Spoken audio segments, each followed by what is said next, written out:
Allons-y avec WebStress pour créer le portefeuille. Bonne ici ceux qui n'ont pas de portefeuille. On clique sur le bouton créer et il faut attendre que les étapes de vérification de sécurité soient complètes à 100%, car on ne peut pas enregistrer, mais c'est très simple. Il suffit de vérifier et c'est bon. Maintenant on passe à la vérification.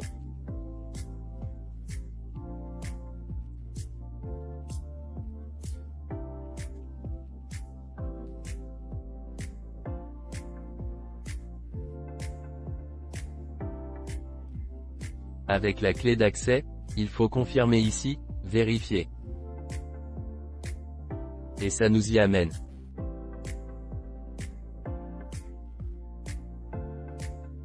À la partie création du code QR est très importante, ne partagez pas le code QR avec personne.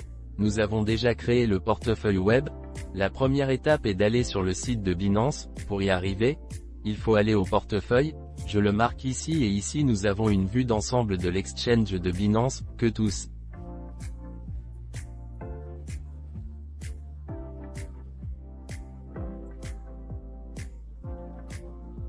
Ceux qui ont l'application devraient bien connaître, donc si vous regardez ici en haut où il est écrit échanger, à côté, on clique sur web et ça nous amène au portefeuille. Décentralisé de Binance, comme vous le voyez ici, j'ai un peu de BNB, mais si on clique ici sur BNB,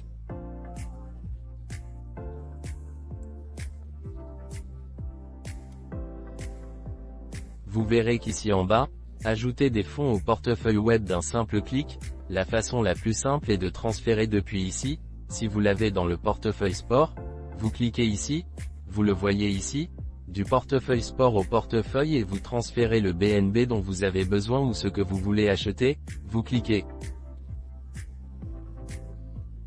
sur transférer et vous aurez immédiatement le solde dont vous avez besoin. Nous revenons en arrière une fois que nous avons ici 2001 le BNB transféré. L'étape suivante est d'ajouter le token de Bitcoin Conca. Pour cela, nous devons descendre ici et vous verrez qu'il est écrit gérer les tokens. Quand nous cliquons sur gérer les tokens, vous voyez ici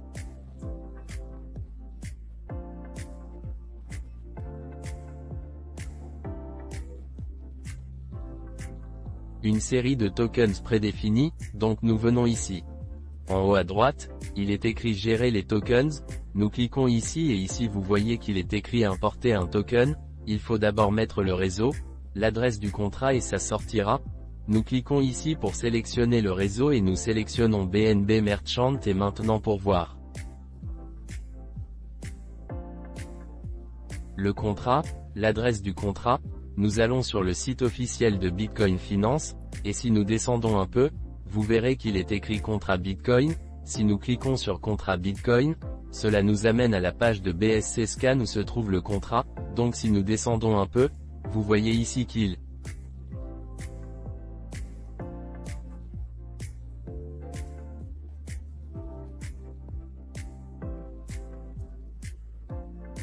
y a le contrat X, nous cliquons pour copier et de cette manière, nous revenons au portefeuille de Binance et là où il est écrit adresse du contrat, nous cliquons pour coller.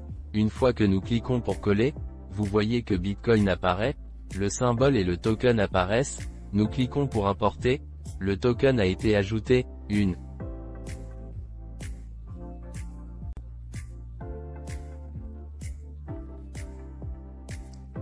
fois que le token a été ajouté, nous revenons en arrière USAND, nous revenons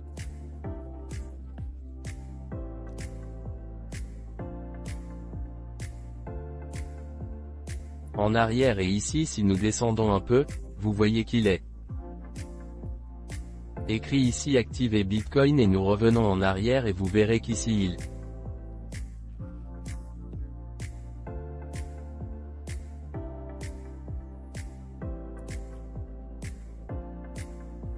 apparaît une fois que nous avons le Bitcoin ici. Donc ici en bas dans le menu, nous devons aller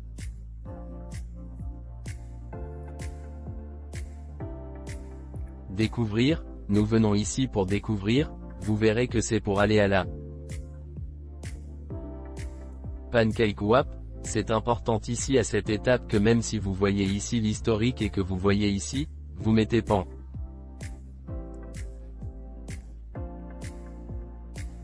dépend. Déjà, ça me sort ici directement, c'est super important que vous l'écriviez en entier. Une fois que nous cliquons, vous devez vérifier que l'adresse ici est pankova.final, que l'adresse est correcte. Si pour une raison quelconque vous voyez un B ou n'importe quelle lettre avant PankyWatch, c'est frauduleux, c'est important pour éviter que les portefeuilles ne soient piratés. Et que vous soyez volé, d'accord?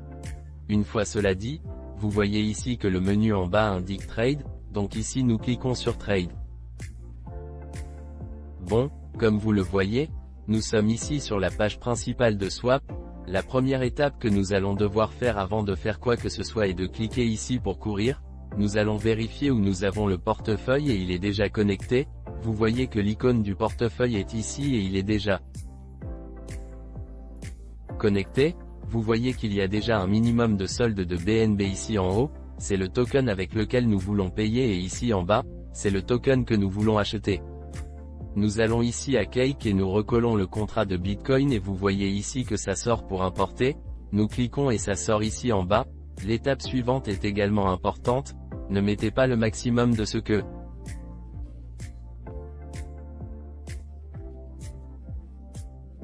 vous avez. L'étape suivante est d'ajouter ici la quantité que nous voulons payer pour acheter du Bitcoin. Dans ce cas, je vais mettre 75%, mais vous pouvez mettre la quantité que vous voulez. Il est important de ne pas mettre le maximum parce que si vous mettez le maximum, vous risquez de ne plus avoir de BNB pour payer le gaz lors de futures transactions. Il est toujours recommandé de laisser $1 ou 1,5 $ en BNB pour ne pas avoir de problème demain pour payer le gaz. Bon, ici nous avons déjà mis 7,43 $, il nous donne 24 bitcoins. L'étape suivante importante est ici dans le lead Payu Sand, il faut le changer et le mettre à 5%. C'est très important parce que vous savez déjà qu'il y a une commission et si nous laissons à 0,5, cela ne va pas autoriser la transaction. Donc nous le montons à 5% et nous cliquons sur Swap. Ici, ça nous montre déjà l'itinéraire qu'il va faire et tout est la quantité qu'il va nous donner et nous cliquons pour confirmer le swap. Maintenant ici, il nous demande d'autoriser. Dans ce cas, j'ai l'empreinte digitale, mais si vous avez le code PIN, vous cliquez, SOS, EOS, et nous avons déjà la transaction réalisée.